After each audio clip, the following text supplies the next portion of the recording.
Atlético Paranaense, 3-0 para o Flamengo. Vamos trazer aqui para o Troca de Passes Luiz Roberto, Roger Flores e Júnior. Luiz, o Flamengo resolveu a parada muito rápido, né? E deu até para o Renato, que já gosta de poupar no Brasileirão, começar a tirar suas principais peças, ou não? Um grande abraço, Luiz. Prazer tê-lo com a gente aqui no Troca.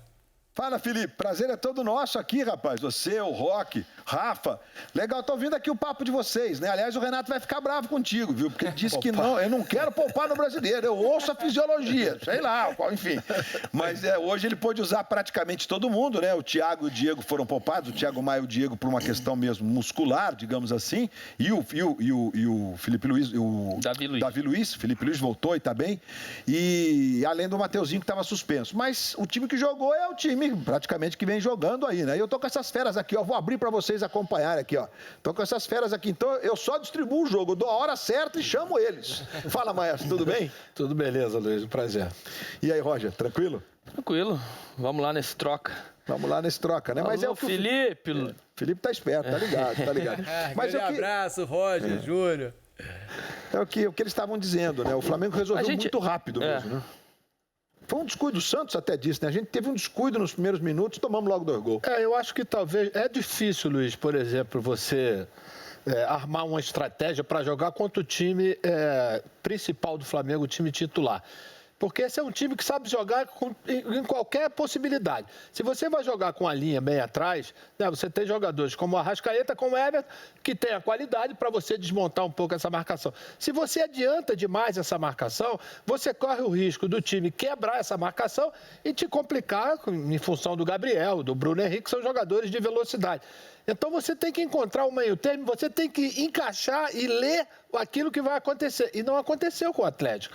Com 10 minutos já estava 2-0, aí ficou mais difícil. Inicialmente eu achei que a falta de agressividade na marcação tenha facilitado e tenha deixado o Flamengo confortável. Mas pela qualidade dos jogadores, isso também pode ser uma coisa que não esteja dentro disso, do meu pensamento, entendeu? Lógico, depois a gente viu, quando o Atlético empurrou um pouquinho o time mais para frente, criou algumas situações, obrigou ao Flamengo, inclusive, né, a errar em algumas jogadas. Mas é muito difícil você, quando pega uma equipe como é do Flamengo, de você, vou acertar com essa estratégia. Ainda mais que você jogou somente com 3 titulares, como a gente viu, né? É lógico que o Atlético pode produzir muito mais do que a gente viu hoje, até mesmo. E eu também não acredito, por exemplo, que tenha sido... não quero mostrar. Hoje você não tem mais essa. Você já sabe todo mundo como joga. Não somente aqui no Brasil, mas também lá fora, né? Você tem recursos hoje para você saber que tipo de jogo que esse time usa, não somente numa competição, como é uma competição longa como o brasileiro, mas também uma competição eliminatória como é a Copa do Brasil, que eles vão se enfrentar daqui a pouco. Isso, quando o Júnior diz de mostrar jogo, é porque dias 20 e 27, né, Felipe, Rafa e Roque, nós temos as semifinais, que são jogos completamente diferentes, até por conta do time do Atlético, que entrou com considerados 3 titulares apenas em campo hoje, né? Então eu acho que não tem uma coisa, não tem nenhuma relação com a outra quando a gente pensa o jogo de hoje, Campeonato Brasileiro, e o Flamengo com a necessidade de ganhar os pontos, de qualquer jeito, para continuar sonhando com um tricampeonato seguido, que é inédito, né? O Flamengo levou mais a sério. A verdade é essa, esse jogo, né? Colocou o time titular, o Atlético veio com um time alternativo e essa questão foi até colocada em pauta, né? Eu até levantei essa bola, mas aí o Ricardo, nosso repórter que estava acompanhando o Atlético Paranaense, fez essa pergunta para o Bruno Lazzaroni, que estava no comando técnico do time hoje, e ele rechaçou isso, né? Falou, não, a gente estava precisando dar um desgaste, precisando ter uma semana inteira de trabalho para o time titular, eles vinham respondendo bem nos jogos principais que a gente estava precisando e explicação dada. A questão é que quando você também abre mão dos seus titulares e jogar no Maracanã, no campo do Flamengo, com esse time do Flamengo solto do jeito que está e que tem todas essas vertentes, todas essas variáveis dentro de um jogo, né? Joga com campo apertado porque Arrascaeta, Everton Ribeiro, nesse espaço curto, eles conseguem tirar da cartola jogadas sempre bem tramadas. Adianta a linha de marcação, você tem a bola longa do Bruno Henrique que sai igual um foguete. Então é difícil realmente marcar o Flamengo. E o Atlético com o time reserva, sem o entrosamento, sem o encaixe da marcação que tem os jogadores titulares, né, o conhecimento Sai um, você tem que fazer a cobertura e você automaticamente, a movimentação dos companheiros titulares já sabe, quando desencaixa um, você sabe como encaixar sem esse que saiu na marcação. O time reserva vai levando tempo para entender as movimentações, principalmente sem a bola, né? É difícil você jogar tão bem na questão do entrosamento sem a bola. E o Atlético, até entender isso, já estava 2-0 e o Flamengo com a oportunidade de fazer 3-4. Fez o terceiro no finalzinho, na última jogada do primeiro tempo. No segundo tempo foi um jogo de administração. O Flamengo baixou muito, desconcentrou do jogo, errou várias vezes na saída de bola no início do segundo tempo. Começou a chover e aí eu achei, o Felipe falou que o Renato gosta de poupar no Campeonato Brasileiro, mas hoje achei até que ele demorou a fazer as substituições para proteger algumas... Você reclamou, troca logo. Para proteger alguns jogadores. A gente está vendo os lances, aí o chute do Andreas Pereira para a bola bater na trave e voltar. Aliás, na semana é o segundo gol que sai de uma bola que bate, chutada por ele, que bate e volta, né? Enfim. E são pontos que eu gostaria de levantar. Esse é o outro ponto com vocês. O Gabriel se movimentando muito nas beiradas. E aí o cruzamento por Bruno Henrique, lembrando também um gol na semifinal da Libertadores. Aí gols que têm acontecido, jogadas têm acontecido, embora essa talvez tenha até sido mais por Arrascaeta, mas os dois estavam lá. E aí o terceiro gol, aí já está até na metade do gol, né? Foram 10 toques em 14 segundos, desde o Isla na linha de fundo contrária. Que é exatamente o que vocês estavam dizendo, né? Que o Flamengo, quando joga, quando o time adversário vai tentando levantar suas linhas lá para jogar dentro. É suicídio, Luiz. Já é suicídio. É suicídio. Então a gente tem esses 3 pontos para vocês falarem. É suicídio porque você tem jogadores extremamente habilidosos, né? Capazes na hora da criação, com bom passe, que é o caso do Everton e do Everton Ribeiro e do Arrascaeta. E você tem jogadores velozes, ainda né? tem o Andreas, que entrou e que tem essa fatiada bonita, né? Porque até o Andreas foi escolhido por nós, né, como o melhor jogador em campo, juntamente com a torcida. Porque esse jogador dinâmico é um jogador muito rápido, e eu inclusive falei que eu acho que vai ser difícil até o Diego recuperar essa posição como titular, pelo que ele vem jogando nesse pouco tempo que ele tem já como jogador do Flamengo. Então, quer dizer, você tem que encontrar uma solução durante o jogo.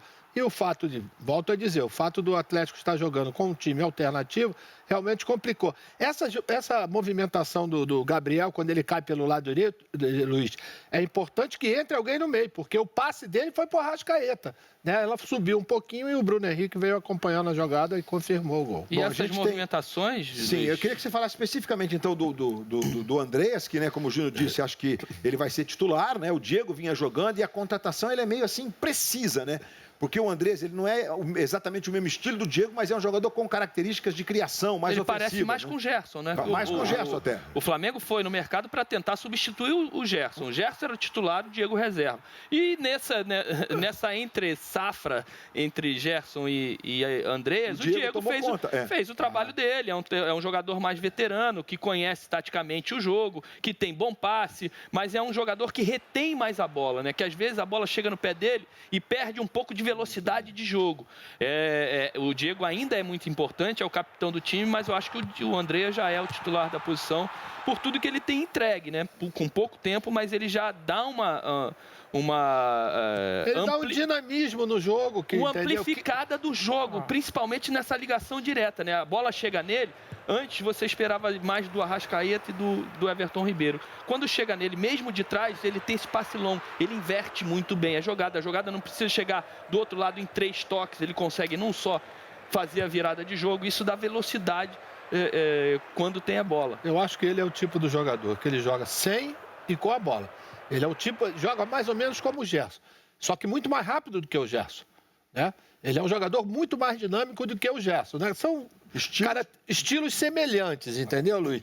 E talvez essa chegada, essa pegada, porque ele tem pegada. Ele é um jogador que combate muito, ele compete demais, porque ele vem até de uma escola, né, que é a escola inglesa, que é uma que você precisa combater, jogador de meio campo precisa combater. E talvez estivesse faltando ao Flamengo um jogador para encostar e ajudar o Arão exatamente nessa tarefa de recuperar a bola do adversário. E senão a gente fica falando aqui até amanhã, viu, Felipe? Mas eu tenho só mais um assunto aqui com o Roger e com o Júnior, que é exatamente em função do próprio Andrés, que chega muito, do Arrascaeta, que está ali sempre. O Gabriel tem feito essa ocupação nas beiradas em momentos decisivos do jogo. Ele está 5 jogos sem fazer gol, mas acho que isso agora não é o mais importante. Mas a participação dele, Luiz, está sendo extremamente eficiente, né? É lógico que o centroavante ele quer fazer gol. A gente viu que ele estava meio incomodado, né? Roger? Porque ele não conseguiu fazer o golzinho dele. Mas eu acho que esse tipo de jogador aparece no momento certo. Haja vista a final da Libertadores, né, de 2019, com a participação dele. E quando você falou da participação dele pelas beiradas do campo, né, não só na criação do lado direito, você viu que no primeiro tempo ele cobriu muitas vezes o Bruno Henrique, ele deu combate lá atrás, junto com o Felipe Luiz, pelo lado esquerdo. Então, isso é dedo do Renato, né? Eu escuto muita gente falar assim, o Renato não treina taticamente. Taticamente, ele, na parte ofensiva, ele espera a criação e a inventividade natural dos 4 jogadores de frente. É um absurdo quem fala isso, né? Porque fazer esses jogadores renderem dessa forma e dar liberdade ao mesmo tempo, isso é treino tático, né? Porque o que ele faz quando o Bruno Henrique estica uma jogada e define a bola dentro da área? O Gabriel volta um pouquinho do lado esquerdo porque é a questão do descanso, né? Ele quer ter todo mundo inteiro com a perna fresca lá na frente para poder definir o jogo e aí ele vai trocando. Olha, um volta um pouquinho, quando o outro ficar, é a vez do Gabriel. O Arrascaeta e Everton também invertem de posicionamento pelo lado direito. Então, parece, né, que o Renato deixa todo mundo solto e fica à mercê dos 4 jogadores na frente. É um absurdo quem fala isso. Tem uma coisa, Roger, só tem, né, comprometimento tático quando você treinou esse comprometimento. É isso. Não existe comprometimento tático se você não treinou aquilo para acontecer exatamente no jogo. É aquela história do pré-estabelecido. O que é que foi estabelecido? Aquilo que a gente treinou, aquilo que a gente falou. E é isso que os jogadores fazem. E aí você potencializa a questão ofensiva, né? Quando você tem o descanso no horário, na hora certa do jogo, para poder render e deixar a criação, a naturalidade desses jogadores, isso fica potencializado. Por isso que o Flamengo faz 3, 4 em cada jogo, em cada adversário. É difícil. E aí também o que o Júnior falou, né? Em qualquer tipo de situação, o Flamengo encontra solução para jogadas ofensivas. Muito bem, meus amigos. É isso aí. Felipe, meus amigos, nessa aqui agora do Troca, Roque, Rafa, acho que os dois aqui tocaram essa bola. Você viu que facilidade para mim? Ficar fácil aqui, Felipe? Só fico olhando. Quase uma aula, viu, Luiz? Para todos nós. Aula gratuita para você que está em casa aí. Luiz, Roger, Júnior, obrigado. Ô, Júnior, anda mais devagar que eu tô chegando atrás de você na praia aí, viu? Você ficar passando com a bicicletinha. Ô, Felipe, o que sobrou pra mim... Não, o pior foi o seguinte, que eu te vi caminhando, eu tava contra o vento, né? Depois encontrei o Paulo César de Oliveira dando pique, meu amigo. Você imagina pra mim. Ainda bem, Maestro. Se você perde pro Felipe Diniz na orla, na corridinha dele... Não tá mole minha corrida, não. Roger, valeu. Pessoal, abraço pra vocês. Bom descanso. Bom domingo. Valeu, abração. Valeu. Olha, mais alguns pontos eu queria falar com vocês aqui, Roque e Rafa, sobre esse Flamengo e Atlético. Principalmente o gol marcado pelo Andrés, né? Esse contra-ataque fulminante do Flamengo, né? E se vocês perceberam, tem uma semelhança com o gol que aconteceu lá em Guayaquil contra o Barcelona. Porque um jogador dá um passe de primeira quando ele está marcado pelas costas. Lá em Guayaquil contra o Barcelona, o passe foi do Arrascaeta. Vocês vão se lembrar, o Arrascaeta dá de primeira no Gabigol, lá encostado na beirada, o Gabigol lança o Everton Ribeiro, que dá o passe para o Bruno Henrique fazer o gol. Lembram desse gol, né? Hoje acontece parecido, mas com outro jogador. É o Gabigol quem dá o passe de primeira para o Arrascaeta, que aí ganha campo e acha o Andreas Pereira. Às vezes num toque só, né, Roque? O jogador que está marcado desmonta completamente a defesa adversária, né? E nem é sempre o mesmo jogador. Eles se entendem muito bem nesses movimentos, né? Esse é o lance que eu estava falando, Roque. Mas aí tem a inteligência dos jogadores, né? Você vê, ele veio marcado, ele sabe que se ele dominar e o zagueiro vai chegar ali vendo o que ele tem de frente, né? O zagueiro adversário, muitas vezes você vai para fazer a falta. Ele não deu a chance, o Gabigol, né? Nem de fazer a falta. Ele já faz essa parede, veio os jogadores, né? O Arrascaeta de trás, e aí o Andrés que também, e o próprio Gabigol que já dão opção em profundidade, né? Então, assim... objetividade, né? É isso que o Gabigol, o Arrascaeta e o Andrés pensaram naquele momento. Se o objetivo ir para o gol tem espaço, nós temos que ir para o gol. Essa é a grande diferença desse Flamengo do Renato para os demais. Se a gente fizer o recorte Rogério, Domi e Jorge Jesus. Esse Flamengo, ele tem o contra-ataque como grande arma. E os outros, porque entravam muito em fase ofensiva, se instalavam muito dentro do campo do adversário, acabavam não conseguindo aproveitar tanto os momentos do adversário andar para frente, né? Essa é uma sequência de bola parada, tudo bem. Mas o Flamengo atrai em alguns momentos o adversário dentro dos jogos para ter esse campo, para poder acelerar. Foi assim nos 3-1 contra o Palmeiras, por exemplo. Matou o jogo num contra-ataque, podendo acelerar. E isso é muito característico da reta final do trabalho do Renato no Grêmio. Ele, por mais que tivesse uma equipe capaz de construir, ele também deixava espaço para que, em algum momento no jogo, principalmente com vantagem, o time dele pudesse acelerar e definir com objetividade. Com a qualidade que os caras têm, geralmente sai coisa boa se tem espaço disponível, né? A qualidade é incrível, né? E agora eles acrescentaram ainda o Andréas Pereira, né? O Roger, o Júnior, o Luiz estavam falando ali sobre o encaixe do Andréas no time. É realmente impressionante como ele entrou bem. E com um detalhe, né, Roque? Você vê como é um detalhe pequeno, parece, mas a bola entrou. Porque o André, se a gente lembrar, ele tem acertado a trave atrás de trave aí nos últimos jogos, né? Se eu não me engano, ele acertou a trave nos 2 jogos contra o Barcelona, né? Uma no travessão, outra na trave. Agora, de novo, ele acerta a trave e saiu o gol depois no rebote. E aí, no contra-ataque, ele conseguiu fazer o gol dele. Tava amadurecendo, tava dando azar ali por pouco sempre, mas está sempre chegando, né? É uma característica, né, Felipe, que ele tem, que é de chutar de fora da área, né? Então, até eu acho que aonde ele foi, aonde ele nasceu para o futebol, onde foi criado o futebol, o desenvolvimento dele, né, que foi na Europa, se chuta muito de fora da área. Um jogador do meio-campo busca muito isso, né? Nós buscamos menos, nós gostamos de entrar mais dentro da área. Então, é uma característica que ele tem e tem aproveitado.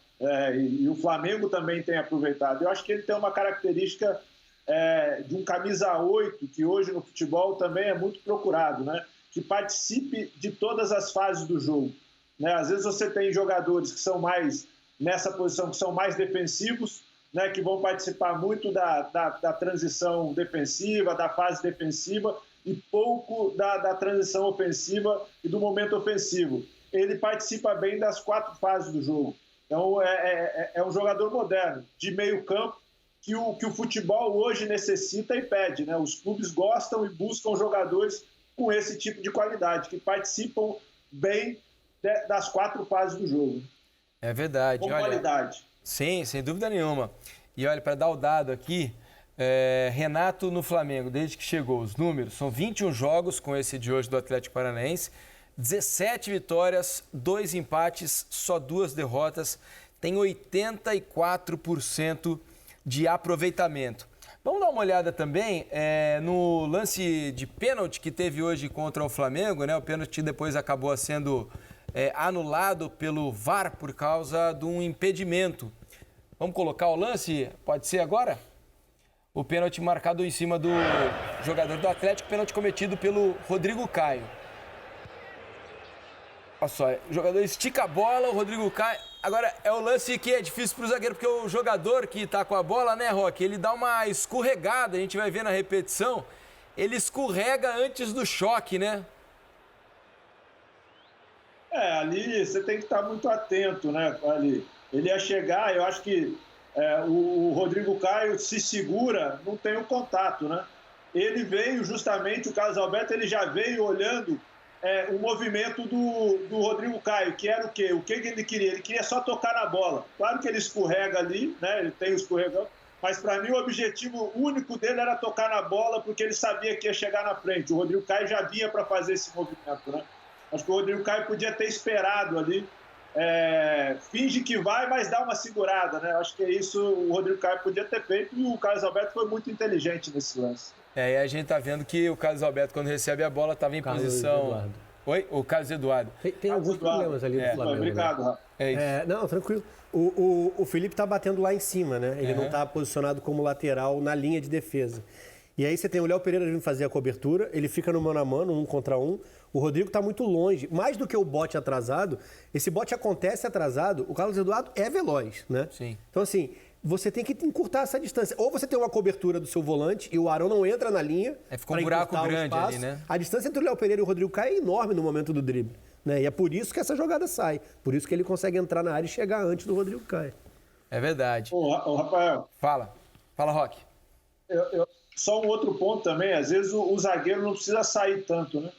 Se você não tem a cobertura, se o outro zagueiro não falou para você sair, ou você viu que o volante não entrou ainda, você não precisa sair, você segura um pouco mais, né? Você dá um pouco mais de campo para ele e você ganha tempo para que outro chega e faça a sua cobertura, aí sim você possa sair. Porque quando você sai e deixa esse espaço muito grande, isso é ruim. Então, não é só uma falha, eu acho, individual, é uma falha do setor, né? E grupal também, porque se o volante fala para sair, ok. Se você vê que o volante não falou, que o outro zagueiro não falou, dá uma segurada, ganha tempo, protege o espaço antes de você sair. É aí que eu acho que cabe esse debate sobre o que é o Flamengo hoje e o que é o espaço para a evolução desse Flamengo. Não existe ausência de tática nas ideias do Renato. Existe uma prevalecência do individual. Isso é um fato. E esse tipo de lance é cada um tendo um comportamento. O Felipe saiu para bater no ala. O Léo sai e, em vez de temporizar, pressiona o Carlos Eduardo no canto do campo. O Rodrigo não aproxima. O Arão não entra na linha. Cada um teve um comportamento individualizado na jogada. Essa é a prevalecência do trabalho. Isso é ausência de tática? Não. Você tem várias questões que são debatidas. O Gabigol continuar flutuando para a direita, como no lance do segundo gol, com o Bruno Henrique atacando o espaço nas costas do ala. Você tem uma série de questões que o Flamengo vai ter de execução. Agora, o que prevalece? É o individual. É no trabalho do Fla, é no trabalho do Atlético Mineiro. Você tem tanta qualidade individual que você tenta promover o máximo de liberdade nas decisões. Só que essa liberdade nas decisões, se ela não tem um elo, se ela não é ligada coletivamente, tem momentos em que um cara decide A e o outro decide B. A gente falava sobre isso no gol do Dudu, que eliminou o Atlético Mineiro na Libertadores. O Pedrinho estava aqui com a gente. Sim. Dupla de zaga, vai sair o lançamento longo. Um andou para frente, um andou para trás.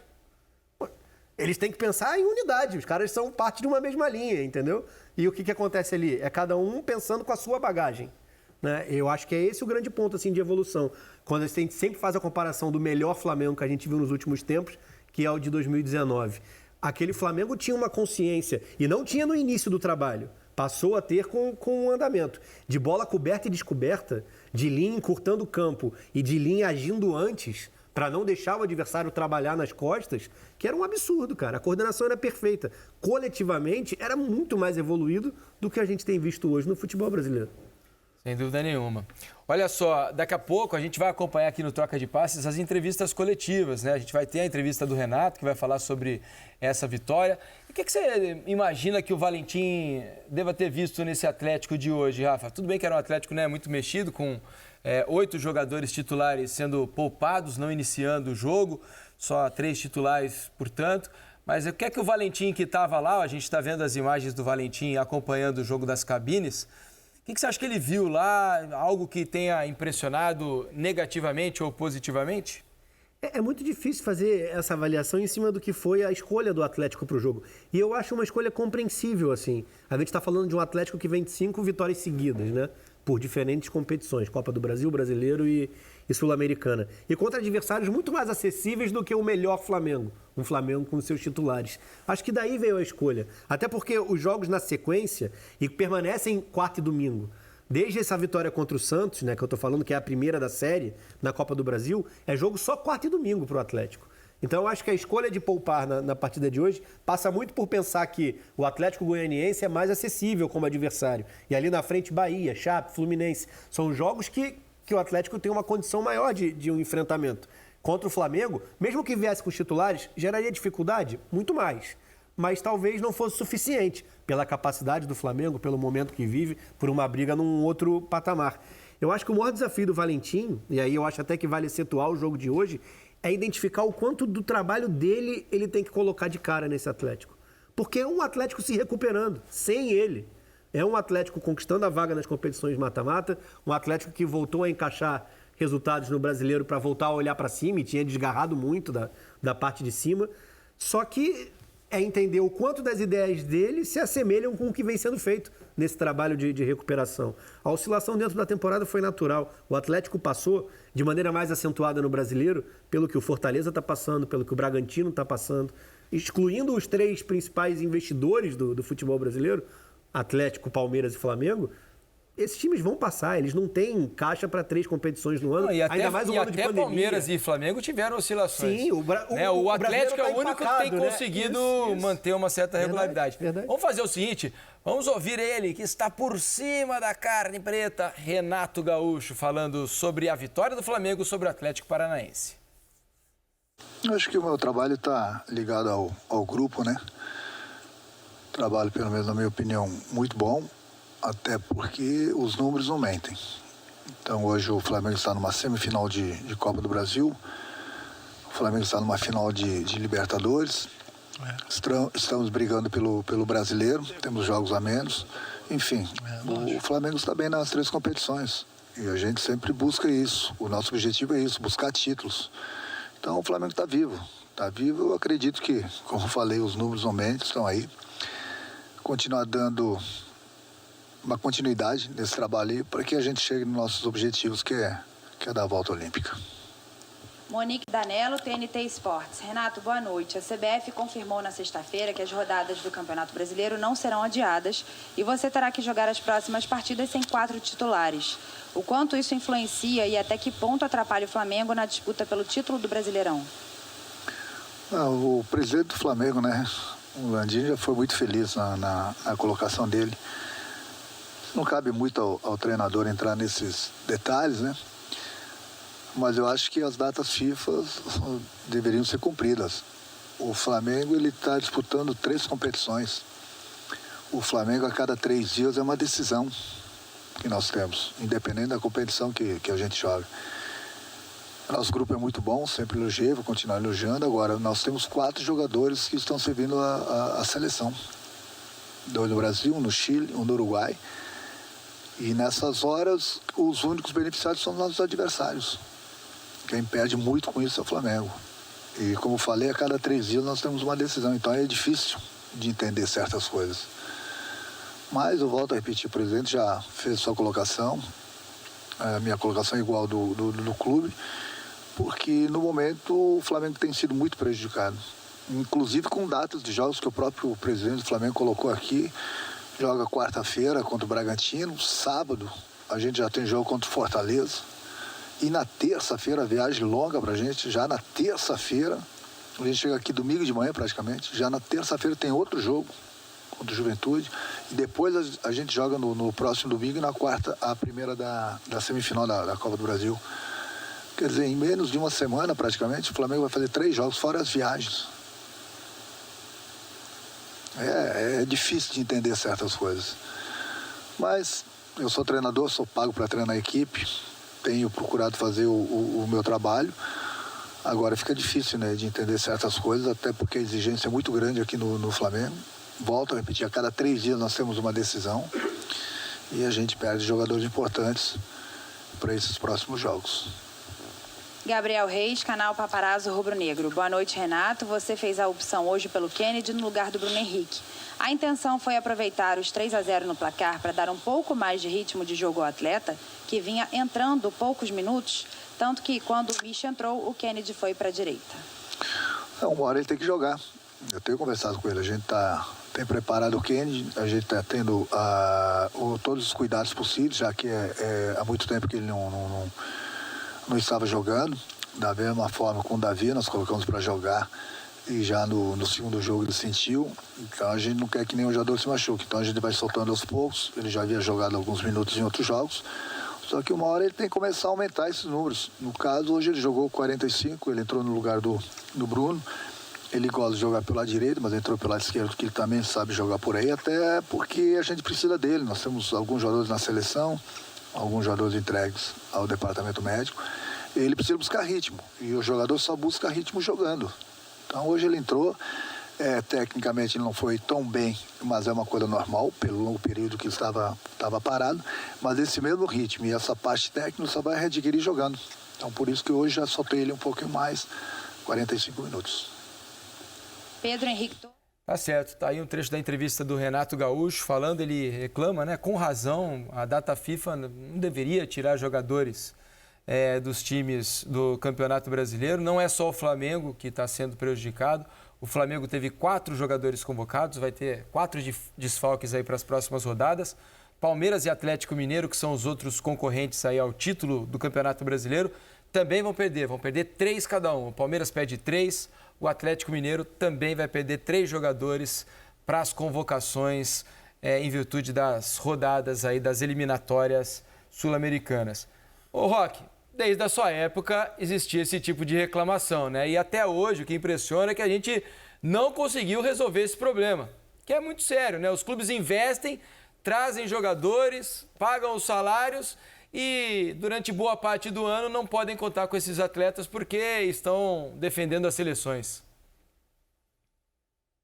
Felipe, mas eles também são parte do problema, né? Eu acho que quando você começa um campeonato e os clubes sentam com a CBF para definir datas, jogos, tabelas, isso tem que ser levado em consideração também, né? Então a gente tem isso há muito tempo. A gente vê a reclamação, claro, dos treinadores e acho justa, dos clubes também, mas os clubes também têm que, de alguma forma, no momento dessa decisão, ter essa força, né? Porque prejudica, não vão prejudicar todos. De repente é por isso que todos não fazem essa força, mas é importante parar assim o campeonato, concordo com você, porque senão você prejudica o próprio campeonato, né? Pensando no todo, você enfraquece os times e isso, de certa forma, você abaixa o nível do próprio campeonato, porque os principais jogadores desses clubes estão na seleção. Então, como você falou, há muito tempo tem isso, mas os clubes também são responsáveis. Acho que tem que forçar isso no início para que não aconteça, né? Que nos jogos realmente data FIFA não tenha rodado o campeonato. Você tem toda a razão. Os clubes têm que participar, não adianta reclamar depois, né? Tem que sentar no começo do ano, quando for fazer o calendário das próximas temporadas e criar uma solução para que tenham todos os seus melhores jogadores durante todo o ano. Olha, a gente vai para um rápido intervalo. Na volta, tudo sobre o jogo do São Paulo, hein? Empate, xoxo contra